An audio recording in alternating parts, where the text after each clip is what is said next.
fluência leitora, compreensão daquilo que se lê.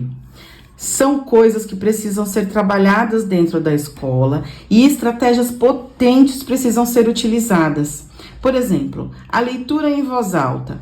Quando eu proponho uma leitura feita por mim ou por algum outro leitor competente, que seja feita diariamente para os meus alunos, o que essa leitura em voz alta viabiliza de fato para os meus alunos?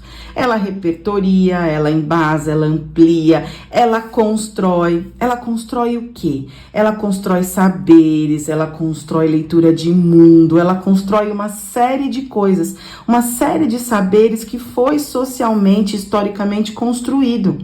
Porque os autores de livros trazem isso dentro dos seus escritos e tantas outras coisas. Quando eu proponho uma leitura compartilhada, que é aquela onde eu empresto a minha voz para o texto e os meus alunos acompanham com o texto físico em mãos, eu também possibilito a mesma coisa que a leitura em voz alta, porém, eu amplio a estratégia quando eu peço para os alunos encontrarem palavras dentro desse texto, de alguma regra ortográfica que eu queira trabalhar, onde eu peço para eles grifarem palavras que eles não conhecem e eu busco essas palavras dentro do dicionário junto deles, para que a gente construa e amplie aí conhecimento sobre a língua. Tantas outras coisas eu posso fazer além dessas daqui.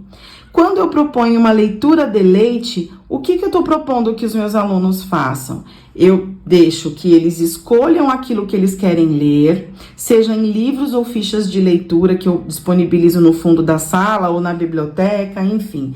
E essa leitura de leite promove o quê? Promove compreensão, promove repertório, promove fluência leitora, promove uma série de coisas aqui com relação à leitura. Quando eu proponho que os meus alunos leiam para executar algo, o que eu estou promovendo? A fluência da leitura, a compreensão da leitura, o entendimento, enfim, uma infinidade de coisas que eu promovo em termos de ampliar sentido, uma porção de coisas aí que eu promovo com uma atividade onde eu entrego para os meus alunos um papel com coisas escritas e eles têm que ler e fazer aquilo que está sendo pedido. Como, por exemplo, montar uma atividade, montar alguma coisa com formas geométricas, construir algo com pecinhas de Lego, peças de montar, enfim. Tem uma infinidade de coisas que eu promovo quando eu proponho que os meus alunos leiam para executar. E eu não faço a leitura para eles, eu permito que eles façam a própria leitura e cuidem disso. Quando eu promovo que os meus alunos leiam para pesquisar, eu entrego para eles algumas perguntas e entrego um texto que não foi previamente lido. Então, eu peço para que eles leiam o texto na intenção de responder as questões que estão colocadas ali. Logo depois, parada obrigatória, eu pedi para que os meus alunos socializem as descobertas deles. Por quê? Porque na hora que eu peço que um aluno socialize o que ele descobriu e isso confronta aquilo que o outro aluno descobriu, a gente constrói consensos, a gente aprende com o jeito que o outro descobriu, a gente aprende com o outro.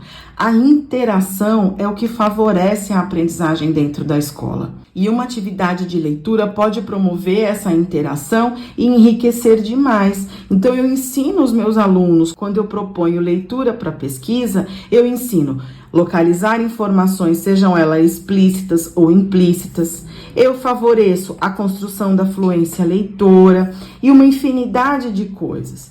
Quando eu proponho que os meus alunos leiam para se divertir com piadas, com contos de esperteza, com tirinhas, com HQs, com uma infinidade de gêneros que tem essa função de divertir o outro. Só que a gente diverte o outro, né? Enquanto autor, eu proponho que o meu leitor se divirta enquanto ele está fazendo tudo isto aqui. Lendo, ampliando fluência leitora e compreendendo aquilo que ele está lendo. E ler para informar-se, que é muito parecido com as habilidades que eu disparo aqui. Ler para pesquisar. eu quero me informar sobre o preço da gasolina. Onde eu busco isso aqui? Eu busco num livro de contos? Ou eu busco na internet, num jornal, enfim.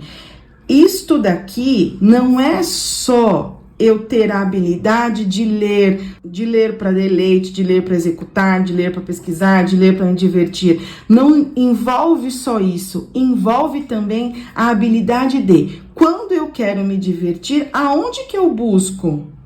Eu busco isso nas páginas policiais? Só se eu for, sei lá o que, né? Quando eu quero me divertir, aonde eu vou? Que tipo de leitura eu procuro? Quando eu quero me informar, qual é o veículo de comunicação que eu procuro? Quando eu quero pesquisar, além do Google, o que mais que eu procuro? Quando eu quero executar alguma coisa, aonde eu vou buscar? No manual de instruções, numa receita, onde eu vou buscar? Num cartão de instruções que a professora está solicitando alguma coisa, enfim, estas coisas todas, elas garantem que o segredo é que a leitura tenha uma função real. Então, quando eu proponho esse mondaréu de coisas aqui, eu estou propondo isso, uma função real. Eu leio para me deleitar, eu leio para executar coisas, para pesquisar, para me divertir, para me informar. É para isto que eu leio. Eu não leio porque a professora quer. Isso aqui tá errado. Eu leio porque eu preciso ler. E qual é o erro da escola? O erro da escola é quando nós, enquanto professores, trazemos práticas de leitura totalmente descoladas da função real dela. E aí a leitura perde o gosto, o leitor perde o tesão porque não entende para que aquela jossa serve. Então, qual é que é o segredo? O segredo é a gente assegurar que eu leio para alguma coisa. Este é o segredo. Na hora que você vai montar a tua estratégia de leitura dentro do teu planejamento, esta afirmação aqui tem que estar na tua cabecinha. Eu estou propondo isso para os meus alunos porque eles têm que ler para...